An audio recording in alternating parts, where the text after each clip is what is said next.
para que comience la grabación. Perfecto, tenemos tres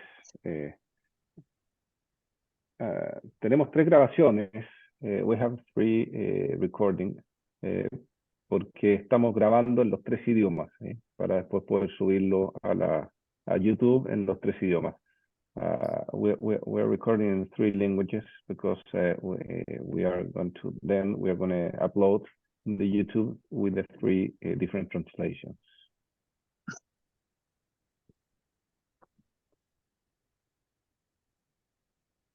Las presentaciones quedan alojadas en la página de Roots, de la UC o de las vamos a dejar en la página de Roots, pero también vamos a ofrecer la posibilidad de mandar un correo a todos los que participaron con el link para poder descargar la presentación. Sí. No solamente las presentaciones, sino que también el día de ayer hubo varias personas que compartieron documentos a través del link de Zoom. Eso también los tenemos todos guardados para poder dejarlos disponibles.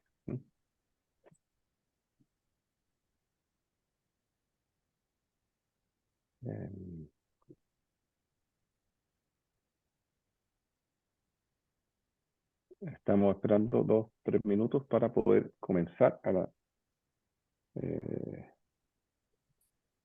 tenemos algunas personas que están ingresando de diferentes organizaciones.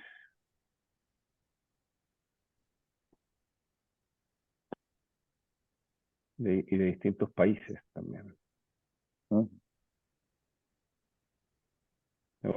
Ubirata, you are in Brazil? Yes, I'm here. Perfect. In Curitiba? Cuba. Maybe the next event could be here, yeah? Thank you.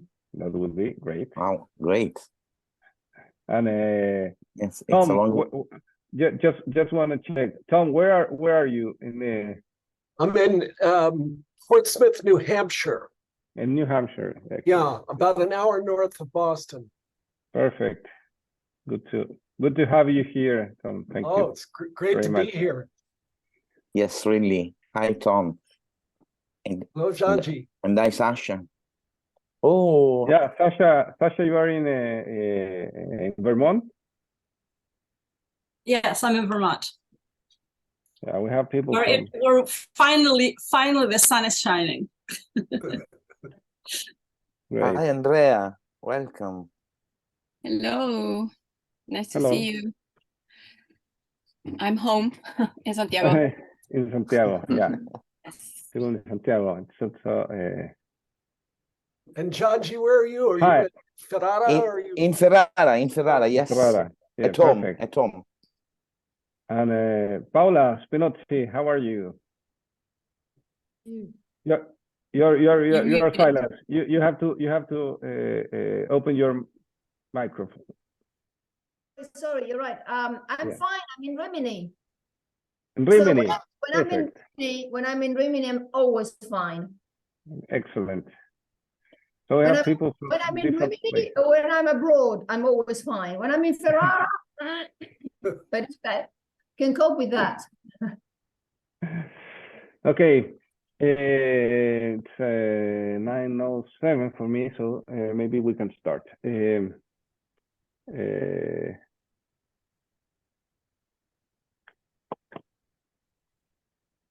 Okay, Cecilia, we can start broadcasting on YouTube. ¿Podemos empezar a transmitir en YouTube? Ya. Dame un segundito.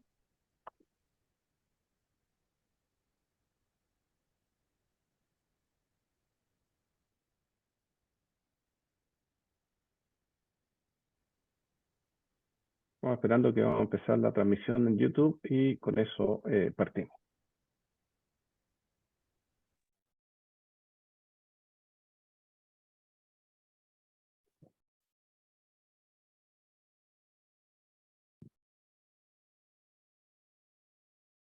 Ok, estamos en YouTube. Muy Buenos días a todas y todos. Good morning, everyone. Those who are, or those of us who are, no, well, we are southern and northern hemisphere. So good afternoon for Europe and good morning for America, North America, Central America, South America. Thank you very much to all for being here on the second day of the conference of the symposium we have organized on sustainable and just food systems, cultures, landscapes, productions, change, production, distribution. This is the second day for the symposium. My name is Gonzalo Baldiviezo. I work at the Pontifical Catholic University of Chile at Villarrica campus. The symposium has been organized jointly with our university, jointly with the Ferrara University in Italy, under the framework of the network routes towards sustainability, a university network founded in 2012 by the Ferrara University, along with a set of universities. This network has been growing throughout time from our university in Chile, from the Catholic University in Chile. It has been co-organized jointly between the Villarrica campus and the Faculty of Agronomy and Natural Systems. And it has been supported or been financially supported by the Vice-Rectory of the Research Unit of the Pontifical University of Catholic University of Chile for the international scientific events. I would like to highlight two things regarding this symposium. What we have planned for this activity, we have thought about a format from the organizing group demanding or requiring to incorporate different vision to work around these themes. Therefore, what we held yesterday and what we are having today is a set of people involving not only professors, but people coming from different worlds, such as peasants, cooperatives, food production, association of producers, officials working at the government on a regional level, national level, and local level, such as the municipalities, from international organizations such as FAO, FAO, and others, and also NGOs, such as foundations and corporations. It seems it is very important that this type of discussions goes beyond the academia and can incorporate different visions and voices. Without a doubt, they are elements affecting us all, and at the same time, they enrich this plural conversation. In the initial document you received as a motivation for this conference, it starts referring to the centrality, to the core of food as an activity connecting the family and ancestral activity, as well as a cross-sectional activity in human beings' life. Sustainable and just food, as a name for this conference, seeks to put on the center the conversation as several elements reflecting upon from the complexity on this vital element for human existence. Yesterday, we started listening to different perspectives around, for example, to the right for food, an active right, an ethical position, but at the same time, a social stance, different perspectives. We talked about the current distribution systems and the huge challenges these practices have in the context of a global crisis, going from climate change to the sources of cultural transformation. Today will be devoted to go deeper on the area of cultural transformations we are all facing. To start this session, I would like to give you the moderator for this session, Professor Tomás Ibarra from the Pontifical Catholic University of Chile. He's an associated professor, and he works in parallel with what we call an shared appointment from the Villarrica campus and also with the agronomy faculty and forestry with the Faculty of Agronomy or Agricultural Studies and Natural Resources at this university. Professor Ibarra, the floor is yours. Thank you, Gonzalo. I greet everyone in the South Territory and the rest of the countries. Thank you very much, Gonzalo, for your kind introduction. And I also thank everyone here present and those who participated yesterday in this symposium. It's been very enlightening listening to all of you and talk about all these food systems, which greatly encourages and pose a challenge, and at the same time remind us, as Gonzalo was mentioning, about tradition aspects, memory aspects, and how this memory allows us to think of the past, look backwards at the past, but at the same time, or somehow, due to the crisis we all tackle, we finally understand that the future is here. A song says that the future is here for long, it's been here, so the memory needs to be looked at with attention to honor the memory so that we can project from here to the future. And the conversations held yesterday, and I can think of a quote from the German anthropologist Ludwig Perham in 1850 in his work, Teaching of Food. He says, we are what we eat.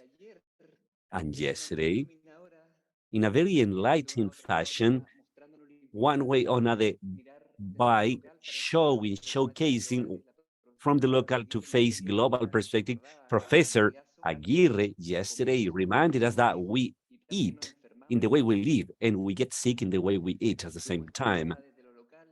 We have this perspective from local, and later look at the agri-food system and the challenges faced in a global scale. And that reminds us that food systems are cultural and they go beyond an act to satisfy the physiology of our bodies, of us as individuals, but they are part of the complex body of practices, beliefs, and as Professor Nazaria said in their very inspiring work, they are also part of an affection body.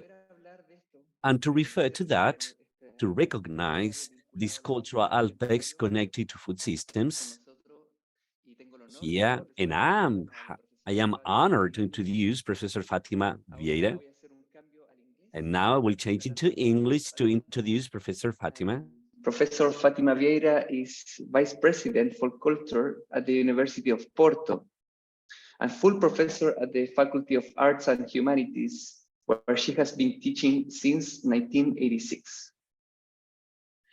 She was the chair of the Utopian Studies Society in Europe from 2006 to 2016.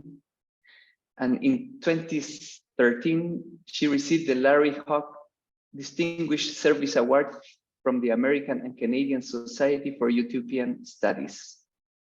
In 2023, very recently, she received the Lifetime Achievement Award from the Utopian Studies Society of Europe. Among several research and teaching projects that she's been involved, from 2016 to 2019, she was the coordinator of the research project Alimentopia.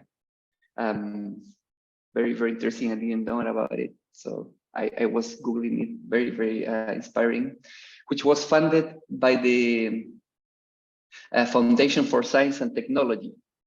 This project benefited from the contribution of, listen to this, 27 researchers from different fields of research, including literature, history, linguistics, nutrition sciences, psychiatry, and anthropology. This project launched the basis for the creation of a new field in the Utopian studies and food studies, which is called the Utopian Food Studies. As such, you can see that it is a real honor to have Professor Fatima Vera as a keynote speaker today, and we thank her generosity for joining us. So, Fatima, welcome. Thank you. Well, first, I'd like to apologize for not speaking in Spanish, but my Portuñol is not enough to do it. Well, thank you very much, Tomás, for that introduction. And in fact, I'm not going to talk about the Alimentopia project now, but I'll be available to tell you about the project later on if you want.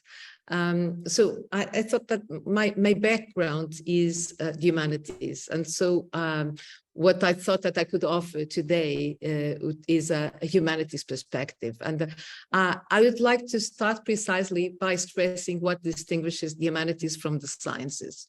So the sciences are informed by the idea of progress. The sciences are made up of provisional truths. Truths that constantly replace each other. So when there are new discoveries, new truths replace previous truths. And that's not what happens with humanities. Humanities do not progress linearly and sequentially. Wittelzer explained this very well. Productivity in the humanities is done through a process of cumulative reception of cultural objects. So the humanities have a constant awareness of the past, but when the humanities researcher remembers the past, it is not to let the past dominate the present, but to summon the past because it acknowledges its relevance to understand contemporary problems. And this is particularly true with literary utopias, as they do not only describe past problems, but also advance solutions to solve them. As regards the food problems we are facing today, I would say that there are plenty of strategies to inspire us in 500 years of utopian literature. By reading the first literary utopia, for example, and I'm referring, of course, to Thomas More's Utopia, which was published in 1516, we find what would become the most common strategy for the construction of better societies, that is, commonly owned fields. Because this is what Thomas More's Utopia prescribes, commonly owned fields where every citizen goes to work. So he establishes a sort of compulsory farming service. Everyone is to work the land for 2 years. And this allows for rotation of people working in fields. And because everyone works, there is plenty of food. And I could go on stating examples of how utopian literature throughout the ages has provided us with solutions to solve the food insecurity problems of each age, because this is the main characteristic of utopia. Although utopias are often called unrealistic, the truth is that they are very realistic. They always move from the real. And it's because they cannot accept to deal with reality they know that they think of alternatives. So utopias are responses to the very specific crises their authors have faced. What they present us with is a possibility for renewal. Renewal of the institutions of societies and renewal of the individuals as well, as Sioran claimed. So when we are mapping utopias, we are in fact mapping the different possibilities that were put forward. And although utopias are permeated by fantasy, it is possible, as Gregory Claeys argues, to draw a visionary social theory from them. And in this, I would say, incredibly, I don't know if you can see it, this incredibly well-written and interesting book that was published in 2022 by Princeton University Press. The title is Utopianism for a Dying Planet, Life After Consumerism. Well, here, Gregory Claeys argues that there are 3 qualities that we can learn by reading utopias of the past, and that must be included in any utopia we may presently want to think of. And these qualities are equality, first, second, sociability, and then sustainability. The history of utopian literature evinces how these 3 qualities have been combined. As Claeys argues, equality and sociability are traditional utopian virtues, and they indicate that the core of the ideal society is relationships and not material plenty. So Claeys' argument is in fact particularly interesting, as it sustains the idea that what utopian tradition has to offer us is, and I'm quoting, a theory of the relationship between consumption and sociability. And he adds, utopias represent the process of continuous enlightenment and the growth in maturity from humanity's childhood onwards. And I repeat, utopias represent the process of continuous enlightenment. And I repeated it because I believe this idea is worth relating to the title of this panel, Change, Continuity, and Transformation of Food Culture. So there is a continuity, which I would say is a tradition anchored in these three values that Claes deals with in his book: equality, sociability, and sustainability. And so the recipe lies there before our eyes. Utopias offer us, and this is what the continuity is about, utopias offer us a sort of counter strategies of just futures. And according to Claim, these futures are futures where luxury enjoyed in public could supplant excessive private consumption and even assist in fostering greater sociability thereby. But Clay's book is also important because with the awareness of 500 years of utopias, and again, so with this humanities perspective, remember all the utopias that have been accumulated. So with awareness of the equality, sociability, and sustainability solutions that have accumulated over the centuries, Claes offers his own utopian vision, a radical Green New Deal, to which he devotes quite a few pages to describe. Now, Claes is a historian, is not a fiction writer, but his vision could well be rendered in a utopian account. And I guess, or I suspect that he will eventually do it, because he has been studying utopias for such a long time, for, I don't know, 50 years or 40 years now. And so he would be able, what he does in the final part of his book, after going through all the history of utopianism, is presenting his own vision, and it's only a matter of putting a bit of fiction in it. So his radical Green New Deal proposal requires at least 9 strategies which prioritize sustainability.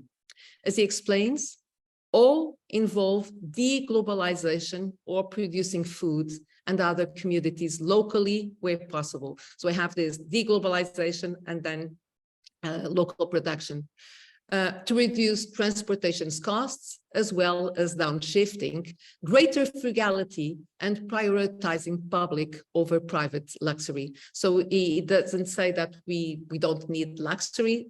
What he says is that it should be public rather than private. It also demands, so I'm referring to his vision, it also demands greater international coordination than has ever been achieved before for any purpose.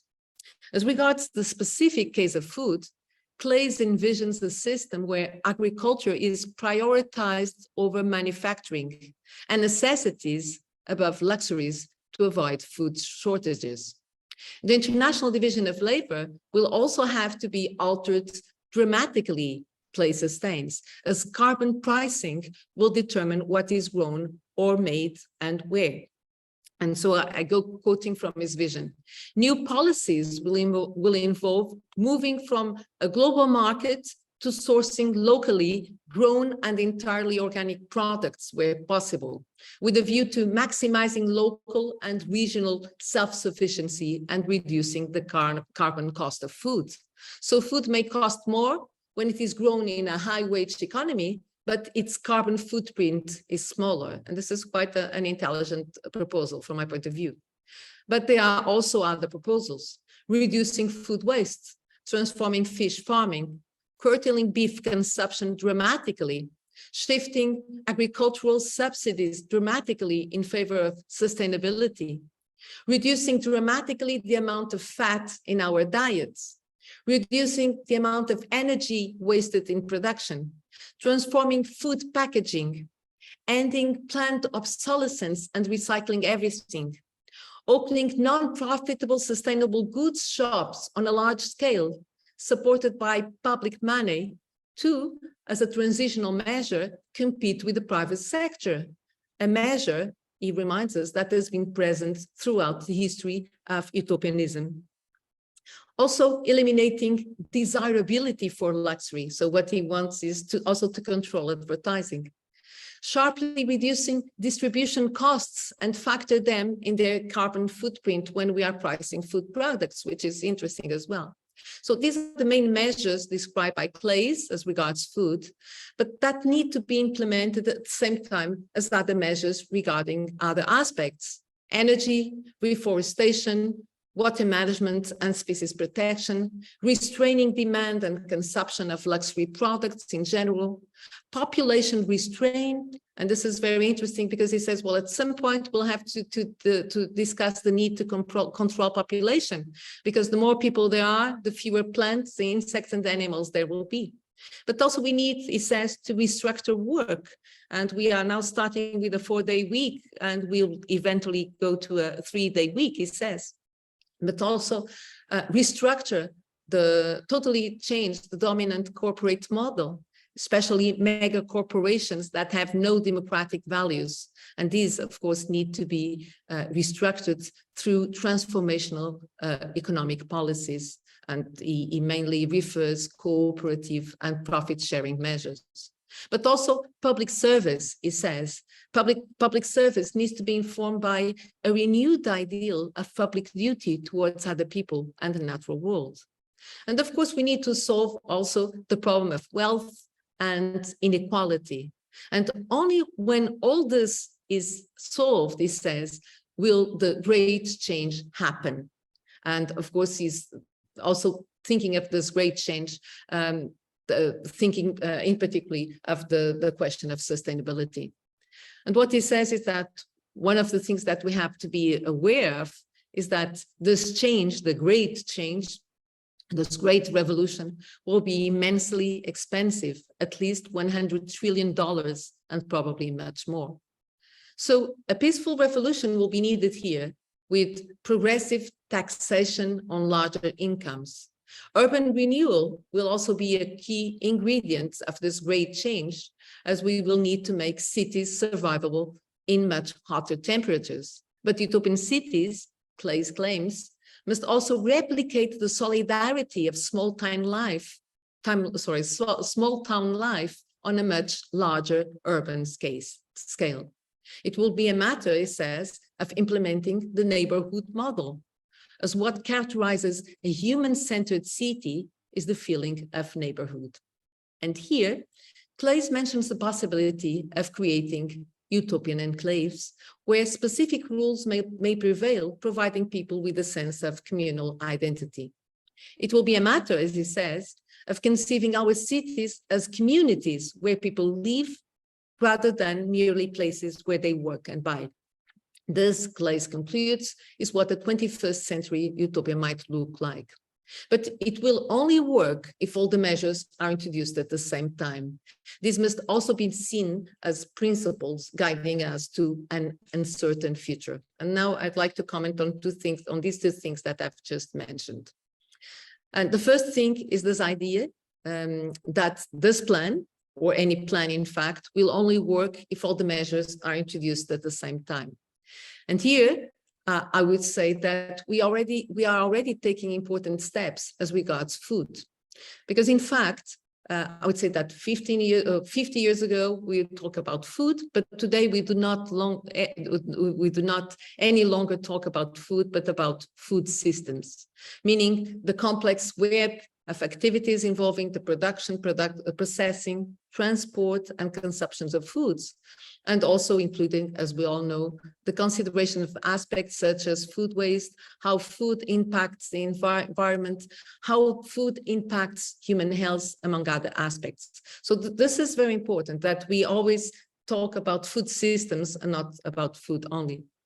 And so I feel that in the sense, the fact that we approach already food systems in their complexity may well turn fighting food insecurity a key factor for the transformation we all wish to happen. And here, I would like to go back to the title of this panel, Change, Continuity, and Transformation of Food Culture. And this is a very good title indeed. And it's a very good title because it indicates what needs to happen over the next years. We need to change first, but change implies concrete measures and initiatives. Change focuses on the execution of predefined shifts that can be measured and assessed. And here, the concept of change may even include, as I see it, the concept of reformation, as reformation refers to improving or refining something that already exists. So I would say that we need radical changes, but it's also sometimes only the reformation of existing policies. Continuity, so change, continuity, and transformation. Continuity, in my view, refers to the counterculture that we can find in the utopian tradition, that is the persistence of the recipe for the construction of a better society, where equality, sociability, and sustainability prevail. So we need change, but the recipe for that change may be found in the continuity of the utopian tradition. And then we aim at transformation. And this is quite, I would say, a utopian concept. Transformation is about shifting the entire society. It is about reinventing the way we are organized with awareness that it permeates all aspects of our life. The concept of transformation here represents the realization of the utopian vision. But Gregory Claeys, and now going back to Gregory Claeys, when Gregory Claeys is speaking about the principles that will bring about change, he also mentions the uncertainty of our future. And this is another aspect that our modern thinking about complexity also entails. Societies, we all know, and we discussed this a lot widely yesterday. Societies are complex as they work with systems, and all the aspects are interrelated. So this is the very principle of complex thinking, as it was described by Edgar Morin, and also more recently by Daniel Innerarity, among other authors. But both Morin and Innerarity have stressed the importance of the idea of uncertainty. And again, this is something which is already taken into account in the field of food studies. And that was a major issue which was addressed yesterday when delegates of the symposium were saying that we need resilient food systems capable to deal with uncertainty. And again, I would say, because food studies is a field that already deals with complexity, benefiting from the perspectives of a variety of disciplines, and because it already deals with the concept of uncertainty, it may well be in a position to drive the transformation of the entire society. And before I end, allow me just to offer two final notes. And this final notes as regards the utopian transformation that we all aspire to. The first is to do with the fact that this transformation does not mean that the recipes will be the same for all and everywhere. Complexity entails diversity and coexistence of complementary and sometimes even antagonistic measures. That is why the grand narratives of the past are not suitable for our days anymore. Today, instead of a utopia informed by a grand narrative, we have small utopias. We have different heterotopian spaces that, when put together, will lead to transformation. The second and last note I'd like to offer refers to the concept of resilience. Resilience is about the capacity of a substance or an object to withstand or to recover from difficulties and pressure. A resilient object springs back into shape. Its main strength is its elasticity. So I believe that if we are to think utopically about the future, we need to take a step further, and we need to embrace a more utopian concept. So I suggest that we replace the concept of resilience by that of regeneration. The concept is already used as regards the idea of development. So this is not a new concept, and more people are suggesting that we replace the concept of, or the idea of sustainable development by that of regenerative development. Regenerative development is about taking a step further.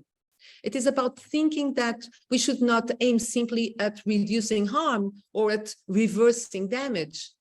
It's about this idea that if we work together, if we create a set of measures at the same time, if there are simultaneous changes into the social, the economic, the educational, and the political spheres, a transformation will happen in the framework of what I would describe a mutually reinforcing process with gains for all the parties involved. So making a system sustainable is about not causing more damage. Making a system resilient is about strengthening it so that it may react to pressure and go back to what it used to be. Making a system regenerative is about making it flourish, about making it stronger than it used to be and capable of contaminating with this regenerative force other systems. So food systems are not unfamiliar with this concept, which in fact informs what we call regenerative agriculture, involving topsoil regeneration, increasing biodiversity, increasing capacity of reaction to climate change, improving the water cycle, benefiting from and enhancing ecosystem services, recycling farm waste, and investing in philosophies characterized by a holistic management. So what I suggest is that this trust in our capacity through reason to regenerate agriculture should be expanded to include all aspects of food systems, and it should be expanded in fact to society as a whole. So I do believe, I have to confess, but those who know me know that I am utopian, I do believe in the contamination power of ideas, in the contamination of power of those small utopias that we find already all over the world. And so I am with Gregory Claeys when he says that equity, sociability, and sustainability, the principles that have informed 500 years of literary utopias, are still valid today, and that they may well be the driving forces for regenerating the future with the regeneration of food systems at the forefront. Thank you much.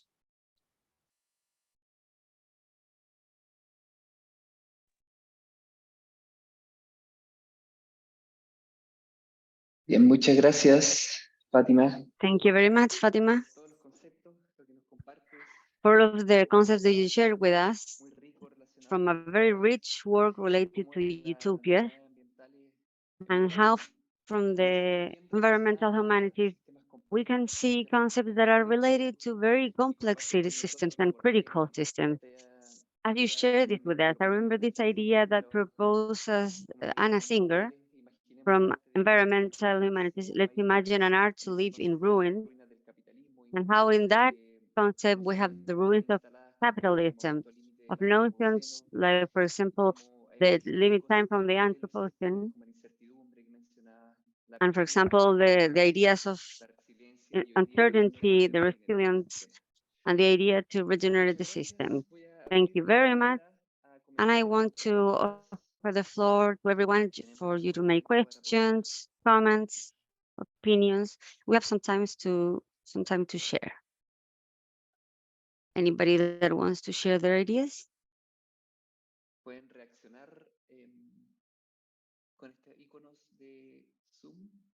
You can react with this Zoom icon. And the idea is that every intervention does not go further from 5 minutes, please. Who wants to go first?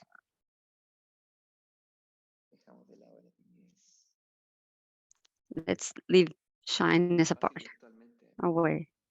Besides, this is here.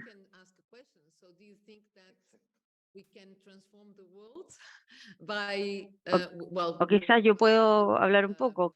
Creo que podemos transformar el mundo poniendo primero las preocupaciones del alimento al frente, ¿no? Y hacerlo como el símbolo de utopia.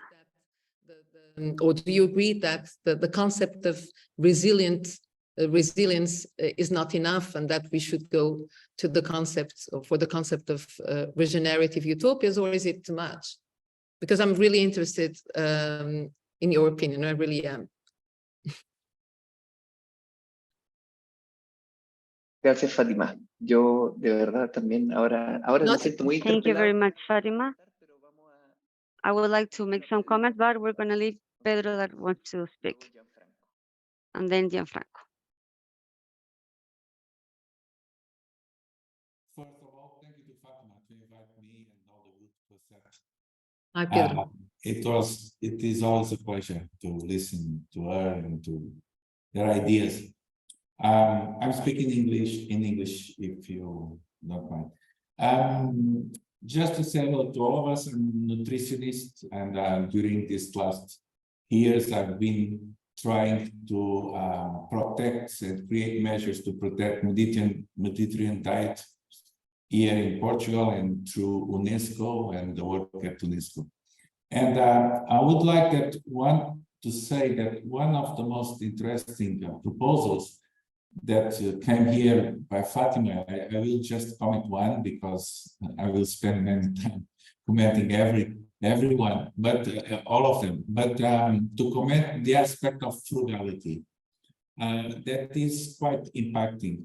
Many of the food systems nowadays are trying to transform, to create measures to change our consumption, to regenerate the excess of food, but we are not talking about frugality. Frugality, I would say, that is a forbidden word in the economics. If you say eat less, no one wants to listen to that.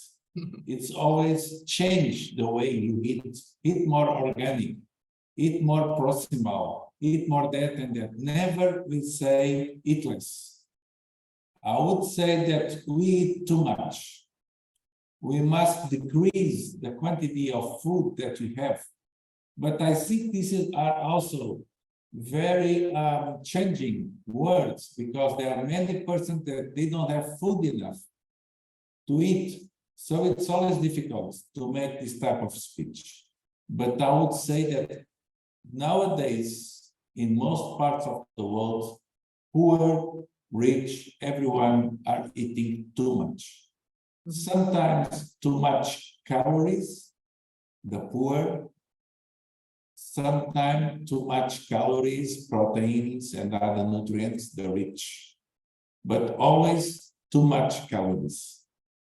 And this is an interesting thing, just to give you an idea. When we had 10 topics to protect Mediterranean diet, 10 items, the first one was frugality.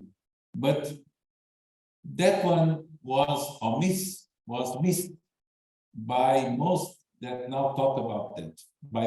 There is reasons for that. So it's just one comment about that, and thank you again for the invitation, and thank you very much to Fatima to that very inspirational speech from her again. Thank you. Can I just make a comment?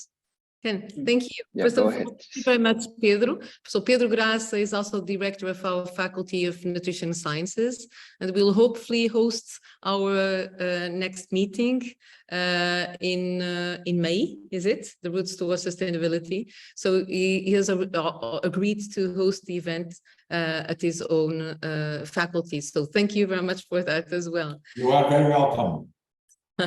I'm sure that it will be incredible. But also, I really enjoyed what you said, because you made the point. The thing is that the consumption model goes on. So it's a matter, as you said, so it's not in the interest of companies to have people who don't eat as much. So we say, well, the society is changing because we are eating organic, because we are eating locally, but in fact we are still eating, and so this consumerism society is not changing. And thank you very much for making this point.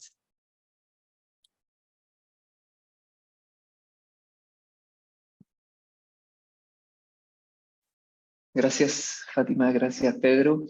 Gianfranco. Thank you very much, Fatima and Pedro. Go ahead, Gianfranco. You have the floor. Okay, muchas gracias, Fatima.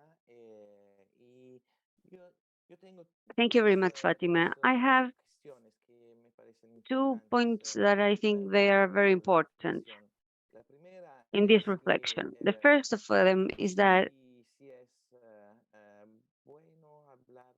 I'm not sure if it's good to talk about resilience. This concept really, it's cyclical. Everybody talks about resilience. It's really a North Hemisphere concept. Resilience means to be able to absorb the crisis and to start again as things were being done before. So if you think about it, there's no change in that.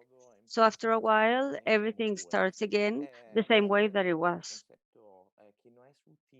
It's a concept that's not very useful, really, when we're talking about a deep change in culture, in our culture, in people, in the individuals, and in humanity, of course. That's why some people talk about conversion instead, reconversion, because it's a deeper concept. And the other point that I thought it's really important is to have some more reflection upon the cultural subjects areas, how the cultures or the cultures in general, how they act, the local cultures, but also global cultures. Because today we have two different, let's say, cultural trends, local trends and their traditions, but then we also have the global culture, how they travel, how it travels around the world through the media, etc. And how exactly that can change, can make some change. How can we make a cultural change to face, let's say, for example, advertising in the TV or in other kind of medias or internet media as well? What can we do to reduce the power of this message that are very, very strong? Those are the two things that I wanted to say. That's what I said. It's not an interesting concept, so we should replace it by regeneration. So you're suggesting reconversion. I would say that regeneration goes a bit beyond reconversion, because it means that it has this capability to contaminate and also make the other things to regenerate. But I totally agree with you. And as to culture, because I did not have time, and even so, I know that it took a long time in my paper. I did not mention something else which has to do with culture. Bruno Latour, when in his book about the ecological class, the new ecological class, what he says is that we need a new aesthetics. We need film, we need cinema, we need literature, we need music, we need theater to provide us with a new aesthetics so that we may persuade people that this is what they want. And so in Latour's plan, this would be a sort a way of advertising or of counter-advertising the effects of advertisement. Do you understand what I'm saying? But in Clay's vision, what he says is that we should simply forbid that things that have to do with luxury to be advertised. So in the same way that we cannot have cigarettes advertised nowadays. So it's more radical. But I would say that nowadays, if we wanted to make a silent revolution happen, perhaps what we need to do is also to provide this great change that we want with a new aesthetics. So we need to take all these subjects to be discussed and to be promoted in literature in general, and why not utopias? Also, one of the things that Clay said, and I did not have time to mention it, is that we need symbols. You can only keep faith in something if you are provided with a symbol. You have to identify with the symbol. So we need also symbols of this transformation that we want, so that people keep their faith on our plans. But thank you very much for Gianji. I don't know if I answered. Actually, it was not. They were comments. So those were comments and not questions. Thank you. Sí, hay muchos que, sí, hay muchos que reflexionar. Yeah, there's a lot to reflect, really. I have some uncertainty about this issue of luxury. I think it's a part of human history, really, and from human elite. I think that there's not a big problem if there is 1 million or 2 million people that are eating just shrimps and lobsters. I think it's much more dangerous if there are 3 billion people that eat tuna, because that's going to end. So the problem is not me, I think.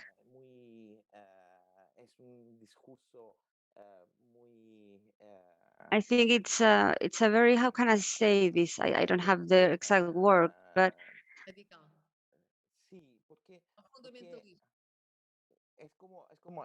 sí, es como que en Italia hablamos siempre de los ecologistas, si por ejemplo los autos como Ferrari, Lamborghini son un problema. Y la verdad, yo pienso que no es un problema. Si hay miles de personas que tienen Ferrari o Lamborghini,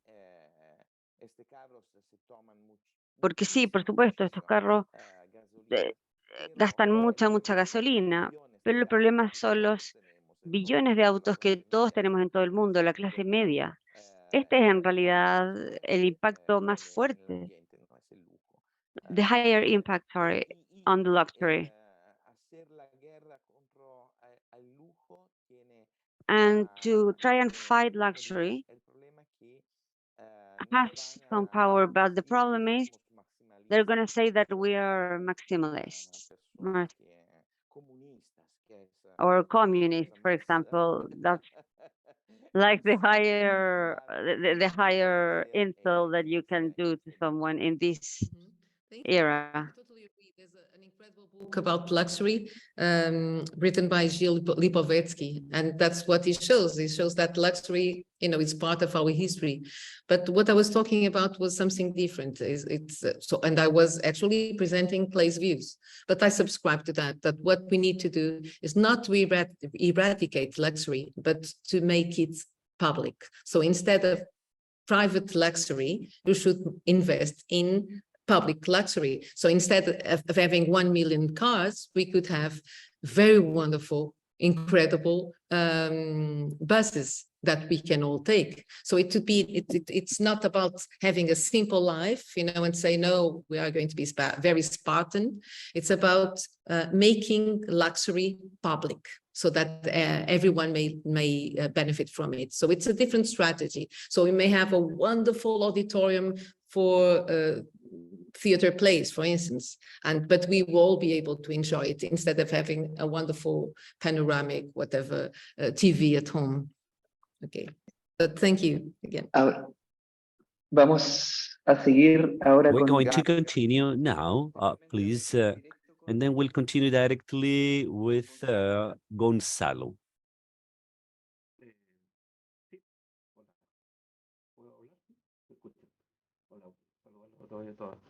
Hello, can you hear me?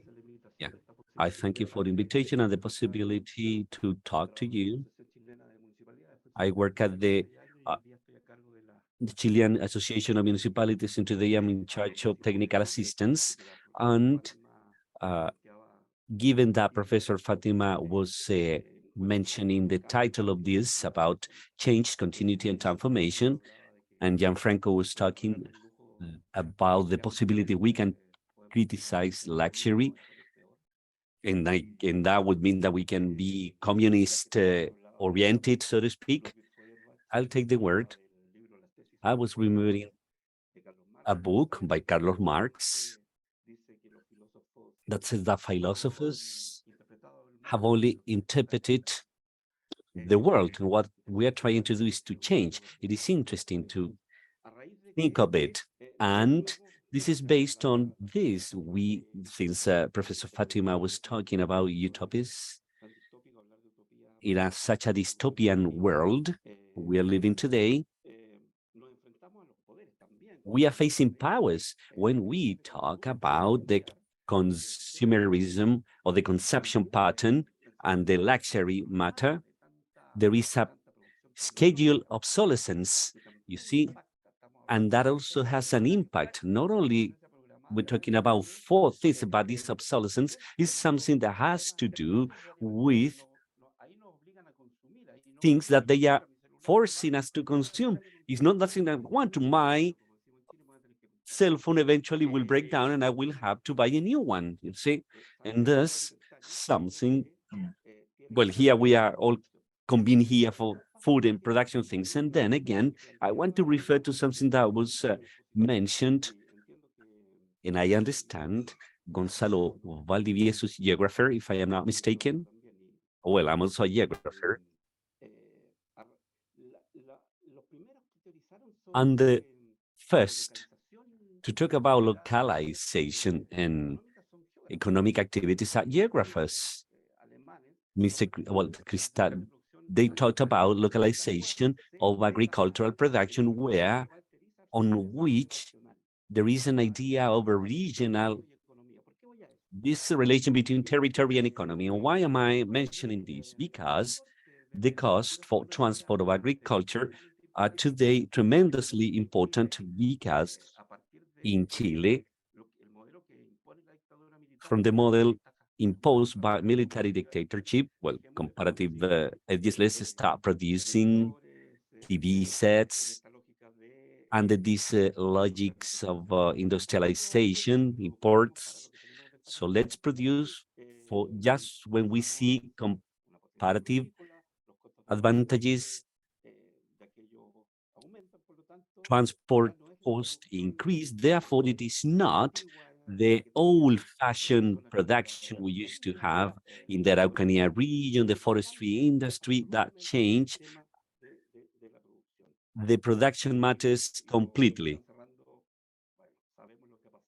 And we know what has happened with the sugar industry. They have closed some of them. So several things are having an impact on the territory, and they impact not only the territory, but also the maps of the Bio region. 3 or 4 regions that are so-called commodity regions. They are regions, forestry exporting regions. So the volume of exports is huge regarding forestry products, and they have a huge impact on territories. What possibilities do we have to change that or make some mixture in terms of this? Food, for example. So we wonder that given this idea around utopian, I was remembering those utopian authors. One of them was the first one on how what's local, and yesterday we mentioned about is related to global. And this is why I have some problems to share at the chat some experiences. I would like to chat some things we are doing from the Chilean Association of Municipalities, not to promote what we are doing, but because I think it is very interesting this meeting of the academia and those who do policy or politics, whatever you want to call it, at the territory. I am a teacher of those matters. I am not a professor per se, and we've done this in the municipalities. Those green roofs, it's not just installing grass, so to speak, but it's also the connection of the students from the school with agricultural production, with agricultural production at a smaller scale. But we were talking with the mayor of that area, and those students have received some information on environmental aspects. I was also sharing a guideline for municipalities, because given the conversation yesterday about the market status in Chile, the rural tap water, nobody takes charge of public water, rural public water, then it is municipalities taking charge of that, assuming that, so the central state, when they are delayed or they are not there, when they are not interested in that, finally, it is the municipalities. We need to assume that task. And this is why I have shared the hydrical guidelines. A new launch will be soon released, a new guide. And within the thing I have to lead technical assistance for the development of rural tap water or drinkable water. And that has to do directly with agriculture experiences. Otherwise, this wild forest, we had many pumps were fired, electrical lines were connected, the small things we have to solve, but finally, they evidence not only the subsistence agriculture, but at the same time, production, serving smaller cities from the Ñuble region in the Araucanía area. I wanted to share this experience because I'm about to conclude, based on these small experiences we can see from what's local, we can increase that. That was my explanation. Thank you very much. We'll have some time for interventions. Gracias, Tomás. Muchas gracias, Fátima. Thank you very much, Fatima and Thomas. Pretty interesting. This way to look differently, to look at it differently. Sometimes for a very concrete position. Unfortunately, I'm not a geographer, but I wish I was one. I just have one comment to make, and that emerged based on the Fatima's presentation, and it's related to this idea of this international coordination associated to a model that needs this interscalability, this coordination from the neighborhood, this idea from the neighborhood, the city, the small town, which becomes a neighborhood, but at the same time making it functional and also on an international level. And we have had a debate in Chile that's been very polarized due to different aspects. For example, the 50 years to commemorate the military coup. And it's difficult for me to understand how we can generate an interscalable coordination. How can we incorporate it in interscalability also from a power perspective, from the political conversation in terms of how we will reach agreements on the different scales we require to generate this regenerative transformation Fatima was mentioning. I believe that within our model, systemic model, also complex, the dynamics of the power in this interscalability is something very interesting to work on, to talk about. Thank you very much, Fatima. Just to make a few comments, okay, because otherwise I will forget. Thank you very much. Can I or can I? Okay, sorry. As to okay, I guess that both Ivan and Gonzalo, they address the same problem. So how to articulate the local, how does the local articulate with the global? And in fact, Ivan, I just wanted you to know that you are not alone. The same happens in Portugal. So whenever the government doesn't want to solve a problem, it sends it to municipalities, okay? So this is something we are very familiar with. And also fire in the forest. Unfortunately, August has been terrible for us again, because many forests here in Portugal were burnt. But in fact, one of the things that you mentioned is education. You mentioned also workshops and the training, which is, from my point of view, what really needs to be done. But addressing the same topic which Gonzalo addressed, so how to coordinate this. Well, what Clay says, and I would subscribe to what he says, is that this is going to be more demanding than ever, because we have many agents. Well, if you think it widely, globally, then we have many nations with different interests. And then at the national level, we have municipalities also with different interests. And within the municipalities, we have neighborhoods, because that's one of the things that Clay says, neighborhoods also with their own identities. But in fact, I would say that the answer, we can find it in Innerariti's book, which is Daniel Innerariti is para una teoría de la democracia compleja.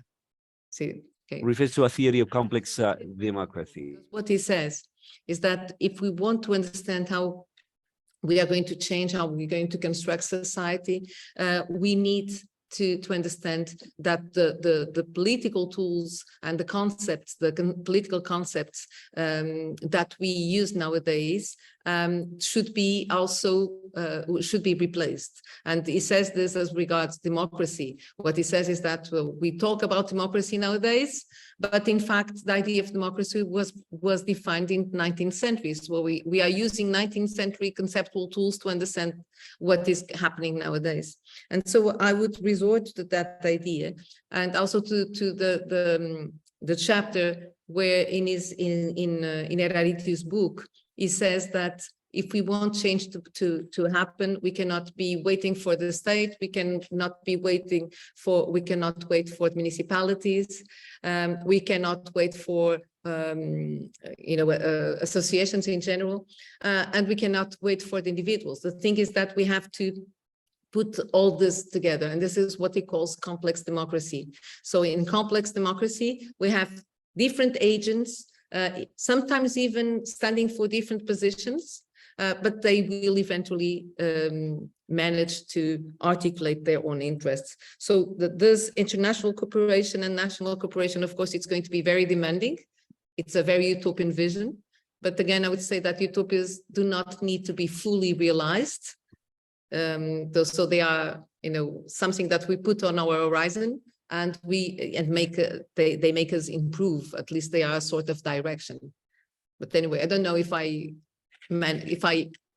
answered it well. At least I commented on it well. Yeah. Gracias, Fatima. Ubirata. Thank you very much, Fatima. Data, and then Andrea.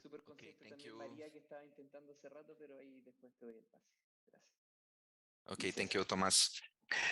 Well, firstly, I would like to thank Gonzalo and Janji for the invitation to participate and for offering the translation in Portuguese. Well, I don't remember seeing this at international conference I attend, yeah. And considering that, I have never spoken in Portuguese at international events, I will try this today, yeah. And also to value the translators who are working here today, okay? So please, I ask you to adjust your audio at outputs. Well, I have to try to speak in Portuguese, yeah? Bom, ontem nós vimos nossos colegas das cooperativas falando aqui sobre o que eles estão... I have heard my colleagues from the cooperatives on what they are doing. And to me, it is important to highlight that because Brazil is a food exporter country. Then food is such an important business in the country. It has a great potential, a great participation in our GDP. So what we're seeing is a change of behavior in food producers. And why is that? Because they realized the behavior of the consumer is changing. Then 5 years ago, when I went to cooperatives to talk about sustainability, they were very well educated. They were very polite. They received me, and nothing happened after that. Then, now, when I talk about sustainability and other matters such as circular economy, they pay special attention. And why is that? Why they give me more attention? Because they realized that otherwise, if they do not change, then the market will. Then when we talk about climate matters, when we are talking about the possibilities the local culture. When we talk about the local offering, that means a threat to them. And when they are under the threat, they react, they do something so that that's not a threat for their business, for their role. Then I understand that our role as researchers, our role as people who are concerned about that movement, it is also to make new generations aware, and they are doing that. And the reason why they are doing that is because in plenty of research are showing that new generation have different food habits. And I see this with my children. I'm from a meat-eating generation, and here in Chile, we are all consume meat, at least my generation. And the new generations do not longer follow that habit. Then the great food producers, the important ones, need to embrace that change. And they are working toward that direction, probably not the ones we would like to, and not at the speed we would like to. But they are going towards there. Then our role is to reinforce that. We mainly, professors, researchers, have a direct contact with the new generations. And we are in contact with them, not all the time. Well, so we need to make a transformation element towards that change, a change of perspective, a change of food production where this is more sustainable. I believe that should be the perspective we should follow. And that will mean that won't be fast, of course. But in that change of perspective, we also have a great opportunity to cooperate. That was what I wanted to say. Thank you very much for your attention. Ubirata, solamente nos quedan 15 minutos, entonces les quiero pedir que... Thank you very much. We only have 15 minutes late. So I'm going to ask you, please, for the interventions to be a little bit more brief. So we're going to start to Andrea, Maria, and Cesar, and then Fatima will give you a pass so that you can close the symposium. Thank you very much, Thomas, and everybody, for the effort and the organization of this symposium. So since we already have good translation, I'm going to speak in my mother tongue in Spanish. Well, in general, in academic world, forces me to speak in English. So I want to make a question, maybe deviate the attention a little bit to harvest and to make the most of the presence of Fatima. I would like to have your opinion. We have spoken here about the need to change consumption habits. Also, the idea of not promoting luxury, at least not private luxury. And you also spoke about the proposal of Bruno Latour to promote a different aesthetic. So that leads us in some way to the pedagogic function that He estado trabajando en los últimos 3 años en un proyecto sobre lecturas media may have. I've been working for the last 3 years in a project about regenerative readings about youth dystopias, young dystopias. So I think that the editorial world and the movies, they're gonna still promote apocalyptic scenarios, but the same way that we can learn to reread or to give new meaning to advertising as much, advertising or political propaganda, my proposal is that we may learn to read regenerative.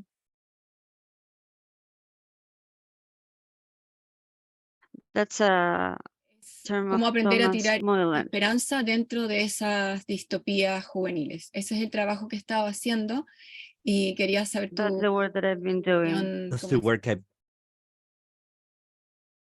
work I've been doing, so I would like to know your opinion, whether that option is viable.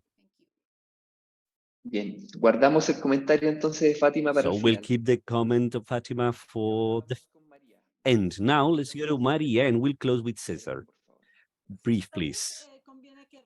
Probably it is important Well, I will try to approach something different, so maybe it would be interesting to listen.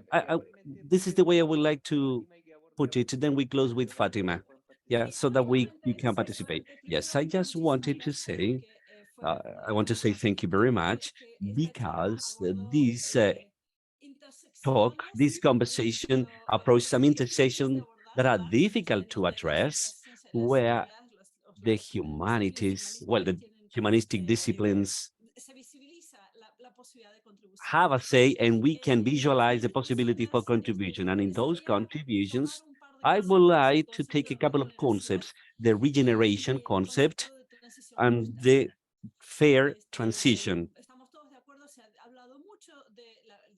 A lot has been said about the complexity, about the systemic approach. We have talked about the excess of consumption, capitalism, and several elements. I will not reflect to them now. So I would like to take all this, to learn all this here, as I said, to this question. What does it mean to have a dialogue with other type of knowledge? What does it mean when we focus not only being in the deconstruction, watching the deconstruction of the world we live in the North Hemisphere, which is capitalist mainly, that absolutely requires attention.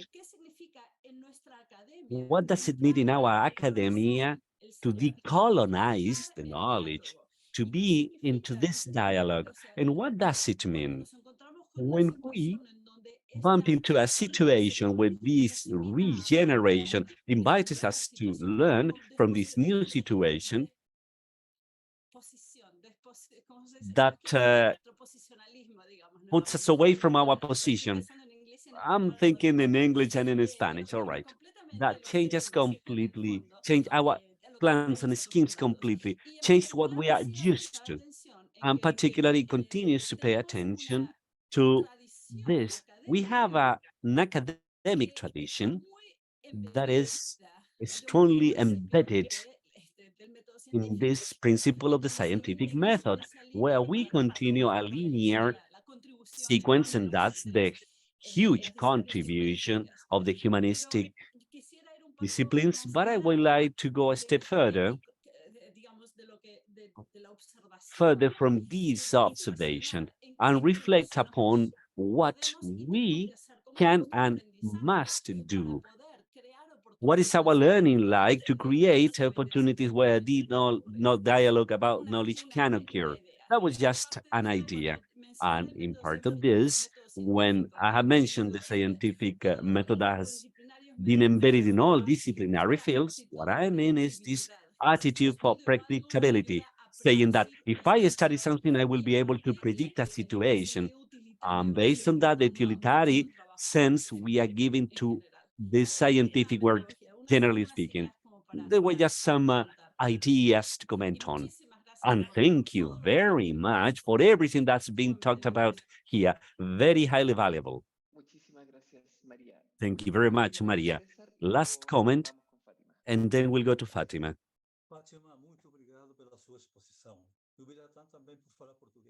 Thank you very much. Thank you very much for your presentation.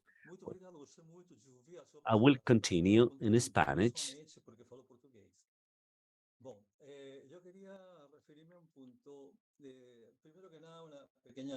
First, I would like to clarify something. All utopias are in danger, are under the risk, at risk, to be defied, to be concretized. For example, what Gianfranco was saying, the insult to be called communist, to me, is not such an insult.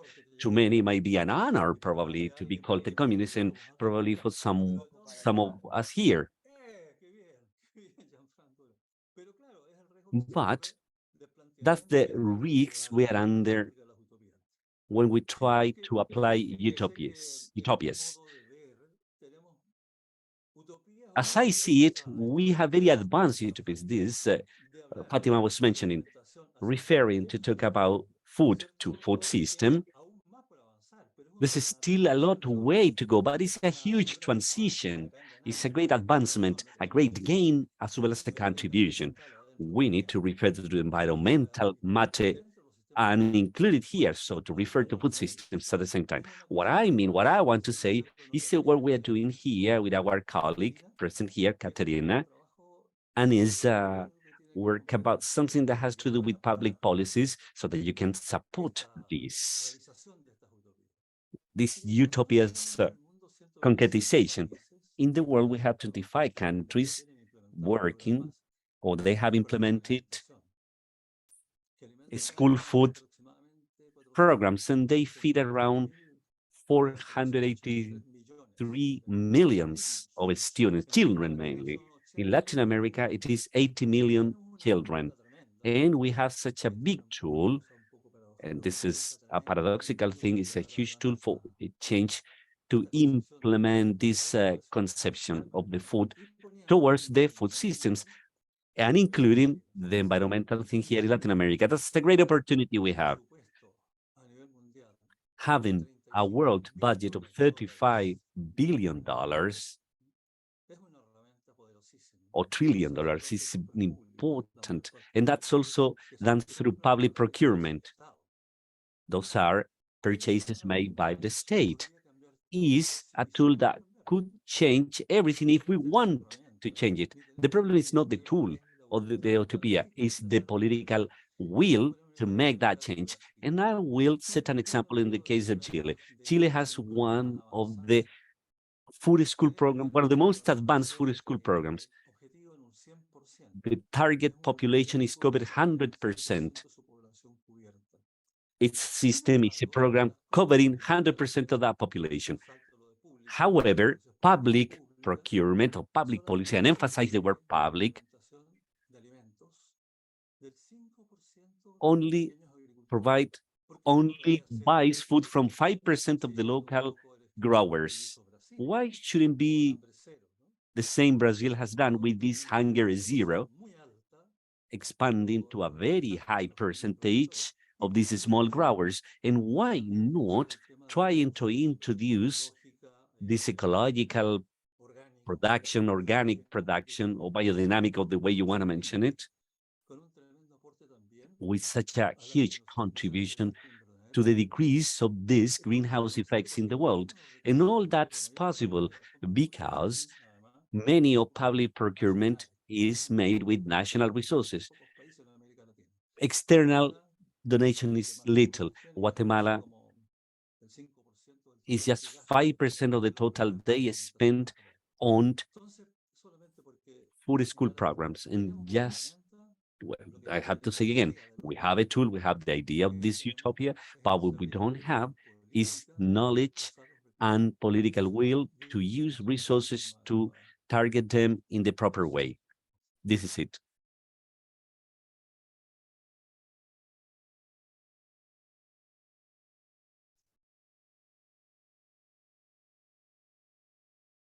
Ok.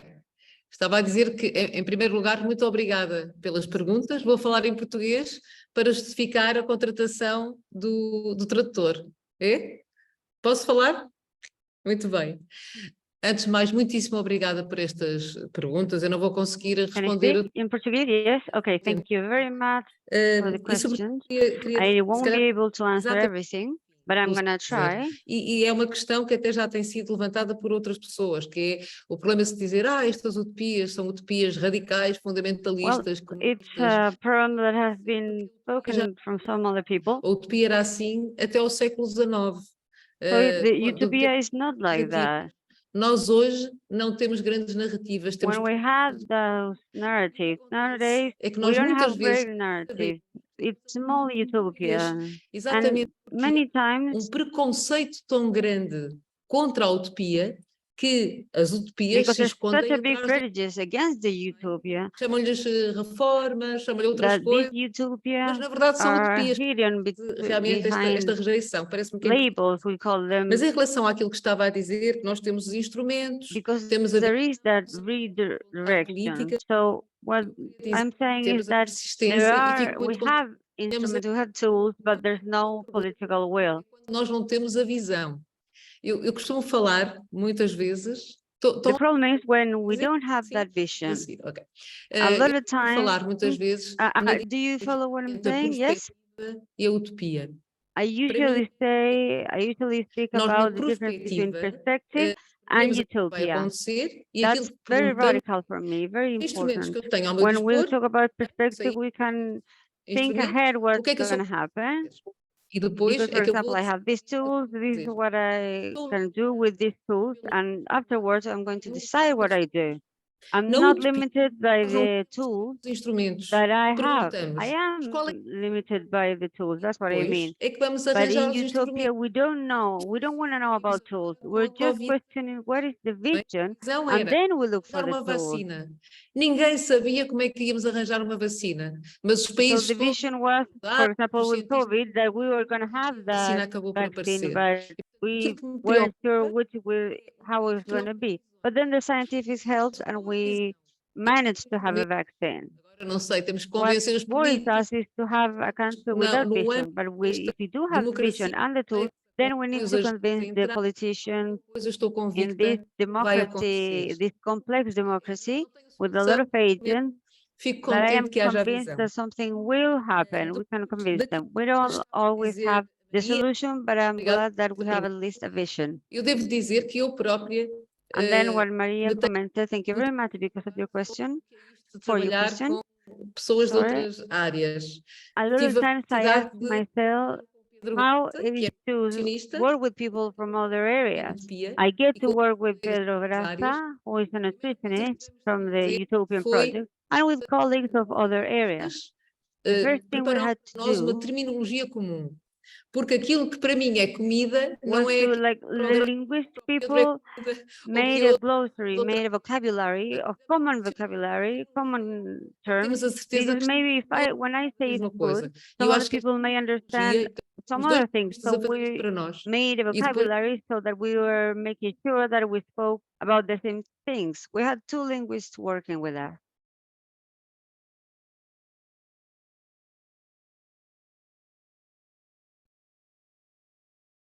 So that was a problem, of course. I had that PhD problem, doctorate problem. That happens also in Ferrara. Economia, especializada em migrações, e tinha outro que era de sociologia.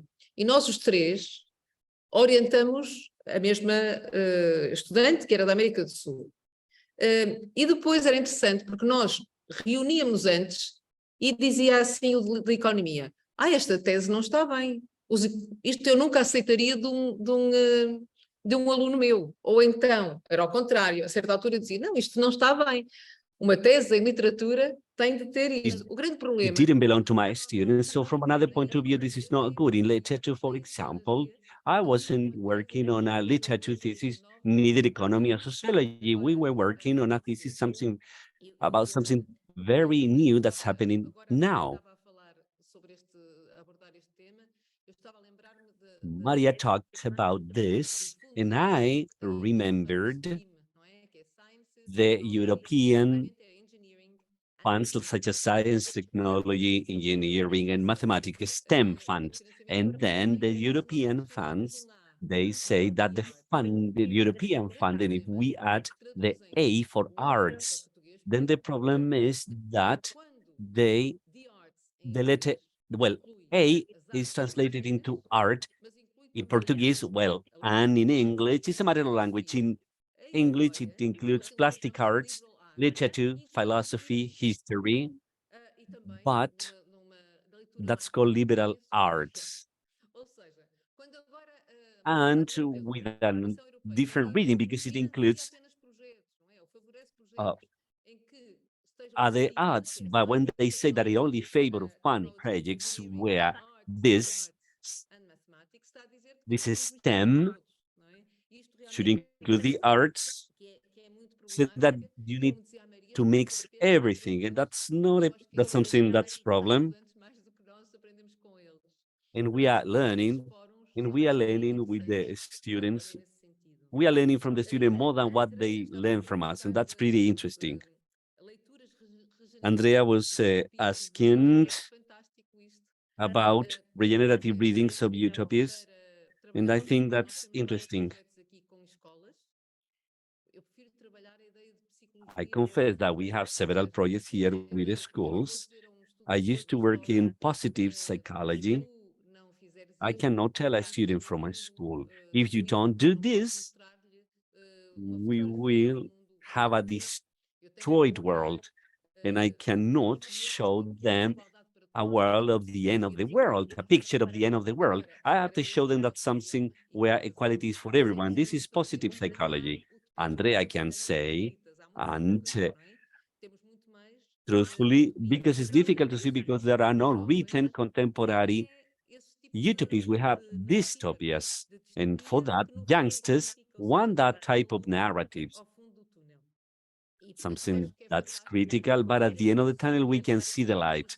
And I believe it is fantastic, particularly to show the youngsters that utopia is not against dystopia. Is the anti-utopia is against that, is not wanting to know about that narratives. Dystopia is not opposed to utopia. Utopia has as a goal to lead towards change. We can use positive psychology, or we can make a description of the world that's worse, but at the same time, seeing the light at the end of the tunnel. That was really important and interesting, and I would like to know more about that. Then, there was the thing about the importance of the education.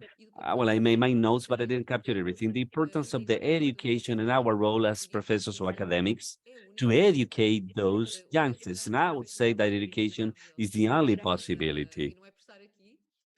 But there's been a notable work. Well, she's done a notable work in our School of Nutrition at the Faculty of Science for Nutrition.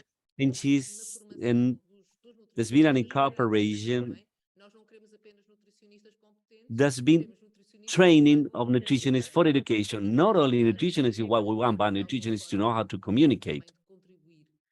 And somehow we have contributed to the education of our students by promoting the critical exercise, which I believe humanities want to do, as well as the youngsters in humanities can contribute for. At present, the scientific part Maria has mentioned, yeah, that can be added to it because art, plastic arts, philosophy, literature, they can contribute with that critical spirit. And now I'm not quite sure. I don't have any more notes here. Then if I need to comment on something, my apologies. I thank you for your comments. Can I clarify something, Thomas, or are we finishing? Very briefly, please, very briefly. Thank you very much, Fatima, for your answer regarding this common language. I just wanted to clarify that when I meant other knowledge, other type of knowledges, including, of course, the transdiscipline, I was referring to, well, cosmologies or knowledge, non-West knowledge, where I think that the regenerative capacity can be amazing, but at the same time, it can put us out of our position, and that misposition, this decolonization in our way of knowing is something interesting to take into account. Thank you very much for your answer. Thank you very much. Vivir, o conceito de bem vivir, está finalmente a entrar aqui, não é? Just the concept of the good living, I wanted to mention. Then we'll have this date on the 28th because Fernandez Espinosa won't make it, unfortunately, who also considered the thing about the well-being or the well-living.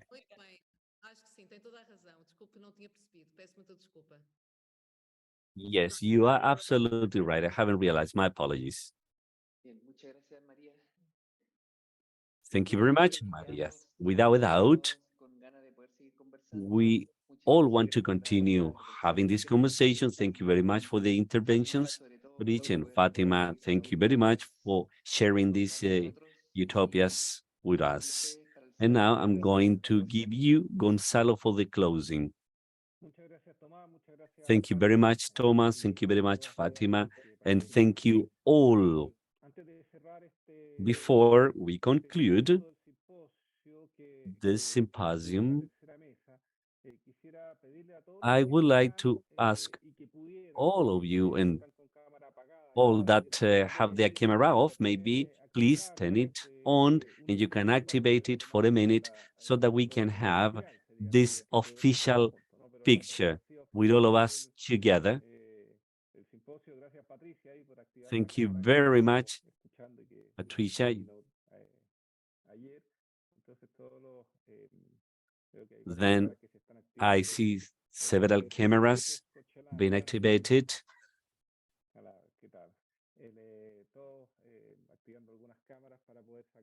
All of you activating the cameras, this would be the official photo in this format.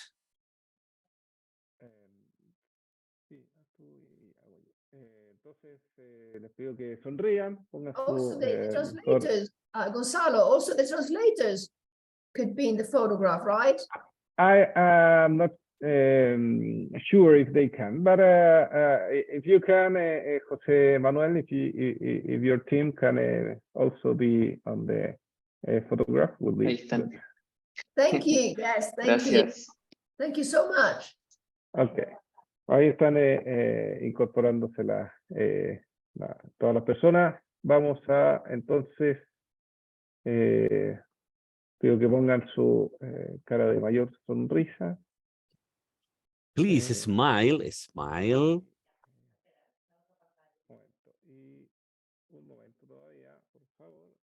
Please, just a minute. We had some screens still off. We hope to.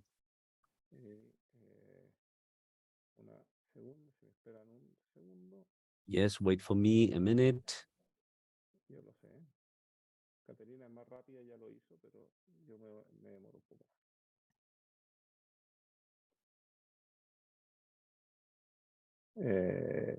Perfect.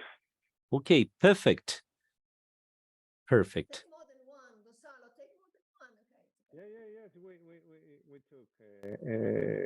Some okay, great. pictures. Okay, ahora sí vamos okay, now we're going to close this symposium. I would like to thank each of the participants, both in the organization and the work done. So I will read a short synthesis of some of the themes emerging yesterday and today. As you can see, this symposium was thought a way to build an agenda enabling to move on towards a new gathering, a future gathering possibly. Porto probablemente as Mativa was mentioning. The idea is to hold it at their faculty, but thinking of this agenda in a provoking idea, allowing us to refer to some agenda themes towards the future. So I would like to refer to some of the themes yesterday, today, at tables 1 and 2, so that we can take away some ideas we can work on. With this position paper we were working on, and I thank Katerina. She has been our PhD student in sustainability and well-being at Ferrara, and today with a PhD degree in a joint program with the Faculty of Forestry Engineering and Science of Agriculture at our university in Chile. She's been working hard on this. She elaborated jointly with other people, and she led the project of this paper. Then we believe this idea will be an addition towards a new position, a new paper, including the idea of this Congress. So let me share some ideas we have talked about during these 2 days. The first table has worked on the relevance of the food as an instance of community construction, or how we can reconstruct that commensalism, how we can foster the recognition of the various local cultures also connected to food. Matters about production and distribution through the market and the difficulties that generates. How to overcome those as a commodity and how to recover the right for food. How to transit from the global construction towards the local consumption. Where are the spaces to generate that construction that emerged in several of the tables we've been working on? The need for connecting this about the making this knowledge territorial and conceptualize what's happening on the different levels. The tools have also been mentioned, tools the state has and the national identities in an international organization to push for the changes we want to make. I also listened to something about incentives, purchase, public procurement, something that's been mentioned today as well. How the articulation between the stakeholders can be promoted in this transition of different nature. Today we have strongly included this political world, and there is a comment on the chat where political wills and corruption or the political capture have been mentioned. The food crisis has a structural crisis, and that has to do with the availability, distribution, consumption. The lack of information we also go through, and that was commented by Pedro today regarding that we know we eat more than we need. Agroecology, climate change adaptation, food sector that requires to transit towards a sustainability or a regeneration, as we have talked about today. The centrality of family farming or peasant family farming as an element to recompose the deep interdisciplinary dynamics as a practice, very important. We have highlighted that the food is much more than production and consumption. We need to move on consumption, responsible and conscious consumption. We need to be more critical with the visions we are proposing, and that leads us to other conversations on what our dreams and utopias are. The need for moving from science, with more science, as Patricia was mentioning yesterday, but towards analysis, more systemic analysis methodologies incorporating the various dimensions of the problems we are discussing about. How can we generate this interaction in a more integrated manner with the food systems and the strategic role some communities, women, take in the mitigation and on preservation processes to face the crisis we are facing? We also talked about the incentives to generate regenerative approaches, sustainable approaches. We discussed that yesterday, and also today that was mentioned as a possibility. How to generate initiatives enabling farmers have the deals they require. And today we were talking about the need for including efforts and resources if we want to generate a more transcendental change. We also talked about the importance of the indicators, the standards generation, enabling us to move towards national systems for information. And finally, and some of the things we have included, some of them have been added into previous conversation, the impacts today in supply in food chains, having this carbon footprint and associated cost, the need to have, the need for pushing forward this utopian culture as pathways moving us ahead, how to deal with uncertainty and complexity. Today we face local and global changes being produced in food system, how to generate changing culture and values to face the crisis, and also the agreements on different scales. How to recognize and make the best of the changes that food cultures are being produced in the generations, learn from them and support them. How to refer in regenerative terms to utopias, to work and contribute for these new generations connected today to them. And the knowledge, there's a set of themes, a set of matters.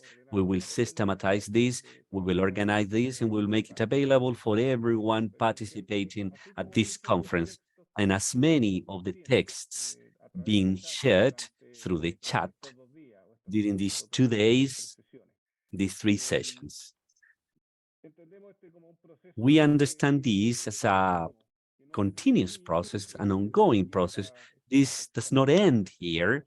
This session of this symposium projected to what we want to do as with roots towards sustainability for the coming year, and that maintains us in a conversation. It nurtures us, it makes us be excited about it. This enthusiasm is the focus of many of us, particularly we at our work in our daily activities. I would like to conclude this part of the panel, by thanking a lot to the people that has been made this possible, resulting in this amazing way. We have had a great attendance from different places in the world, allowing us, and different languages, incorporating Portuguese to the translation system. And above all, because we understood that we wanted to have the participation from association of producers and cooperatives with different languages. I'd like to thank the team that's been working, Thomas, Gianfranco, Catherine, our keynote speakers, enlightening us to these days. And with us, we have, when of course, very important, the translation team by all words, led by Jose Manuel, who had been with us in these 3 sessions. Thank you very much. He has made possible we could talk in different languages. And with this, we conclude this panel, this second panel and the symposium, and I will farewell to the people, but I invite to continue, and I will keep connected all the members of the Roads Towards Sustainability Network, so we can continue with this conversation in the coming minutes on the proposal or about the proposals for the 2024 Congress. So now I will officially close the symposium. I thank everyone who have participated with comments, opinions, active listening. And I will ask the people from the Roots Towards Sustainability and those who have participated in the meetings and are interested in continue here to stay connected so that we can continue. I will set the interpretation team free, and I will also ask the teams of students supporting us to continue the recording, as well as Cecilia.